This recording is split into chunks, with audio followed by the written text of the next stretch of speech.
يا وجيه الدين والكرم وحليف العلم والحكم. ہم سن سکتے ہیں لیکن موجودہ جو موسم جس سے ہم خصوصیت کے ساتھ گزر رہے ہیں اور ہم میں سے ہر ایک ان حالات سے دوچار ہے، محسوس کر رہے ہیں، اس میں بعض کو بڑی مشقت ہے، بعض کو کچھ کم ہے، بہرحال حالات سے انسان گزر رہا ہے. سوال یہ پیدا ہوتا ہے کہ ایک سلیم الفطرت اور ایک حقیقی اللہ کے بندے کا اس کے اندر رول کیا ہونی چاہیے. عمومی طور پر ہم یہ مانیں یا نہ مانیں، ہماری اپنی صحبتیں، ہماری اپنی ملاقاتیں، ہمارے اپنے زندگی کا جو یعنی طریقہ کار اور طرز عمل بن چکا ہے، اس میں بہت بڑا حصہ ہم نے اپنی زندگی کے اندر شیطان کو دخل دے دیا ہے. شیطان، نفس اور مرضی، چاہت، خواہش، اس کے اوپر ہماری زندگی چلتی ہے. آپ خود دیکھیں کہ ہم سے اپنے آپ سے سوال کرے کہ میں یہ کام کیوں کر رہا ہوں. اندر سے آواز آتی ہے کہ میرا دل کہہ رہا ہے، میری چاہت ہے، میری خواہش ہے، میری مرضی ہے. لیکن بتلایا یہ گیا ہے کہ انسان خصوصیت سے مسلمان اپنی مرضی کا بندہ نہیں ہوتا بلکہ اپنے خدا کا بندہ ہوتا ہے.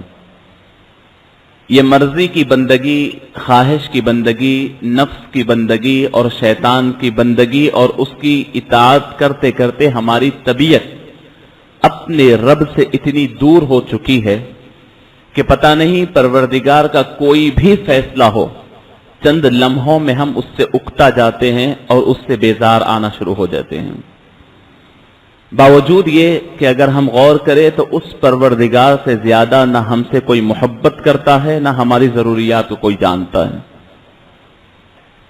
ہماری مصیبتوں کو دور کرنے والی وہی ذات، ہماری پریشانیوں کا حل کرنے والی وہی ذات، ہمارے ہر درد کا درماں بننے والی وہی ذات، اس دنیا میں ہمارا وجود لانے والی وہی ذات، اس دنیا کو مکمل طور پر سجایا ہے ہمارے لیے، بنایا ہے ہمارے لیے، نکھارا ہے ہمارے لیے، سجاوٹ کی ہے ہمارے لیے، زینت دی ہے ہمارے لیے، زمین کو پاؤں کے نیچے بچھا کر سختی دی ہے ہمیں ٹھہرنے کے لیے، آسمان ہمارے اوپر چھت بنایا ہے ہمارے لیے، سورج کو پوری آب و تاب کے ساتھ نکالتا ہے تو میرے لیے، اور اسے ڈباتا ہے تو میرے لیے، میرے آرام کے لیے سورج کو ڈبا دیتا ہے تاکہ میں سو جاؤں، میں نکل کر کے کام کروں، اس وجہ سے سورج کو نکال دیتا ہے اور اس کی شعاعیں دھیرے دھیرے دھیرے دھیرے زمین پر بھیجتا ہے تاکہ اچانک پریشان نہ ہو، دھیرے دھیرے اسے حاصل کرے. میں کتنی نعمتیں اپنے رب کی بتاؤں، لیکن اس کے باوجود انسان ناشکرہ پیدا ہوا ہے، ناقدرہ ہوا ہے. کسی وقت اگر دھوپ نکل جائے اور دھوپ کی تمازت کچھ میری مرضی سے زیادہ ہو تو میری زبان سے آہیں نکلنا شروع ہو جاتی. موسم میں سردی آئے اور سردی میری طبیعت سے کچھ زیادہ ہو تو بس میں کپ کپانا شروع کر دیتا ہوں اور زبان سے میری پھر ناشکری الفاظ شروع ہو جاتے ہیں. اور کچھ دھوپ تیز ہو جائے، زمین سوکھ جائے اور پھر گرانی بڑھ جائے، مشکلات بڑھ جائے، پینے کے لیے پانی نہ ہو، ایسے وقت میں عجیب و غریب شکوے ہمارے ہی ہوتے ہیں. اور جب یہ سب دعائیں اور شکوے سن کر پروردگار جب بارش برساتا ہے تو یہ نادان انسان کے پاس اتنی صلاحیت بھی نہیں کہ اللہ کی برسائی ہوئی اس بارش کو صحیح طور پر محفوظ بھی رکھ سکے اور اس سے صحیح استفادہ کر سکے. یقیناً اس موقعوں کے اوپر بارش سے بچنے اور بارش کی کمی کی دعائیں کی جا رہی ہوگی، لیکن میں ایک بڑی حقیقت کی طرف آپ کو توجہ دلانا چاہتا ہوں. بجائے اس کے کہ انسان اللہ کے ہر فیصلے پر اپوزیشن کی طرح جائے اور اس کے خلاف جائے، اگر یہ کوشش کرے انسان کہ میں میرے رب کے فیصلوں کے ساتھ موافقت کر لوں اور اس کا استقبال کروں اور اسے ریسپیکٹ دوں، میرا رب بارش برسانے والا ہے اور میں اس کو اپنی مرضی کو، اپنی طبیعت کو اس کے موافق بنا لوں تو آپ انجوائے کر سکیں گے، خوش ہو سکیں گے. یہ بارش کا برسنا کوئی معمولی بات نہیں ہے. یہ بارش کا برسنا ان سے پوچھئے جن کے محلوں میں اور جن کی آبادیوں میں بارش کا قطرہ نہیں برستا ہے.